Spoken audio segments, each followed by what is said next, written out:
All right, YouTube, welcome back for another one. So we have most of our parts here and ready to assemble this. The cylinder head showed up a few days ago. It's ready to rock and roll. Valve springs, retainers, stainless steel valves, new new guides. It's ready to go. So that's here.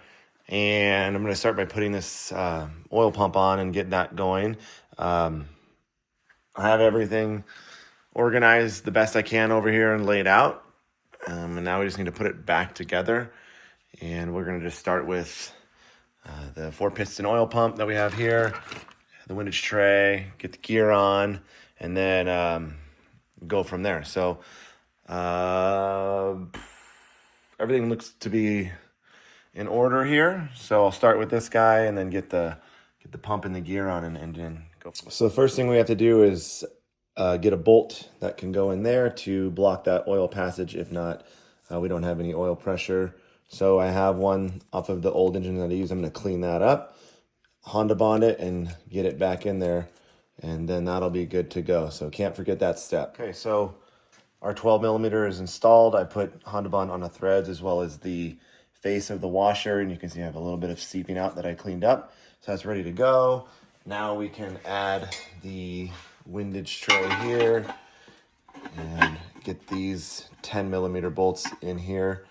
And those are 8.7 foot-pounds. Okay, so pumps on.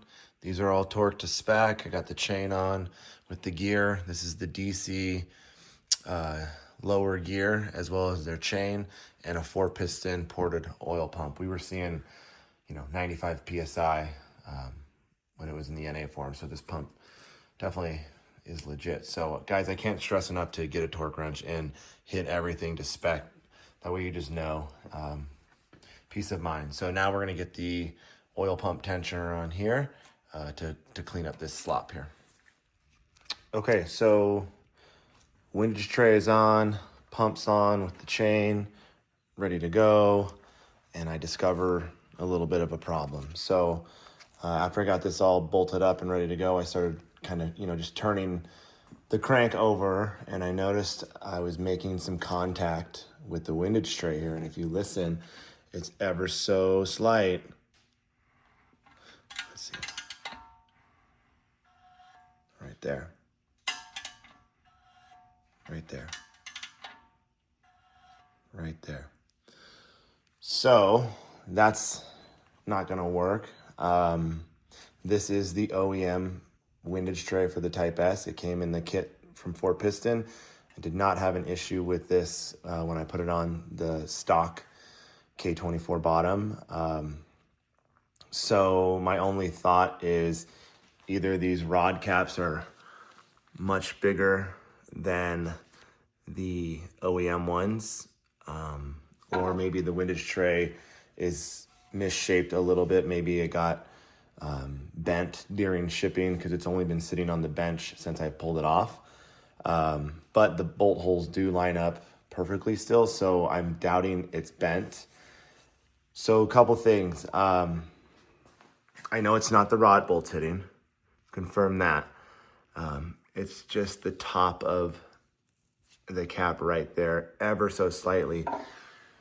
So I think rather than grinding some material off of that cap or even manipulating the metal on here, I think what I'm going to do is just shim the windage tray using some washers. Now, I've been told that any rotating part should have at least 60 thou clearance, and this washer measures out at 62.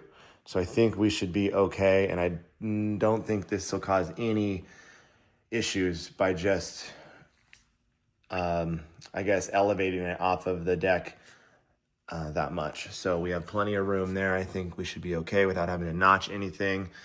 So that's what I'm going to go with. I'm going to pull this off and get these washers placed, and then we'll check it again. Yeah, so you can see where it was making contact, and it was ever so slightly just barely scuffing it. Not even enough to make me feel tension on the rotating assembly, but it's there, and it's only on that one rod. So we're gonna place some washers there and then we'll reinstall this. All right, so that worked out well. You can see those washers right there and raises up plenty. Now there's definitely daylight there. So I feel good about that. These are torqued back down and now we can flip it over and start working from the other side. Okay, back to the top side here. So now what we need to do is use some acetone to wipe this top surface here. They put an anti-rust coating on it, so we need to remove that, and then we will start O-ringing these cylinders here. So I got the copper wire that's needed right here. Like I said, new snips and a nice file to get those ends to butt up squarely. And then I'm gonna use this guy to tap it into that groove. So we'll clean it off first and then we will start installing the wiring. Okay, so I have the other cylinders covered up just so nothing falls in there. And I'm gonna just work one at a time here. From what I've researched and have been told, you want the seams to line up closest to a stud and as far away from a water passage. So for this cylinder, it looks like it'll be right here since we have a water passage over here next to that stud hole. So we're gonna shoot for right here and just take our time. It should lay in there. I'll tap it in there. Make sure when it meets up, it's as tight as possible. So we don't want a gap there. So we'll get going. All right, so 2 down, 2 more to go. This is the first time I've ever done this. So there's a learning curve for me. I've watched numerous videos and tried to get as much knowledge as I could prior to doing this. It is pretty straightforward. The copper, fits in this groove nicely. But the thing is you have to make sure that your butt ends are completely square to each other because you don't want that pointy edge or any gap. And gosh, you can't even see where it seals up. So I feel good about these ones. I did have to do this one a second time because I wasn't happy with it. I felt like there was a little bit of a lip, and so I pulled it out, which is a little bit of a challenge, but I did buy 2 spools of wire for that purpose. And so 2 down, 2 to go. It looks great. Again, you just got to take your time, use some common sense here. Again, keeping them, the seams where a head bolt will be to give it the most clamping force was one of the things that I was told to do as well, and try to avoid water passages if at all possible. So 2 down, 2 more to go. This is a nice hammer that I got today at Ace, which has helped. It's a hard plastic or hard rubber here that's doing a great job with this. So we'll just keep pushing forward. Okay, so all 4 of them are copper O-ringed.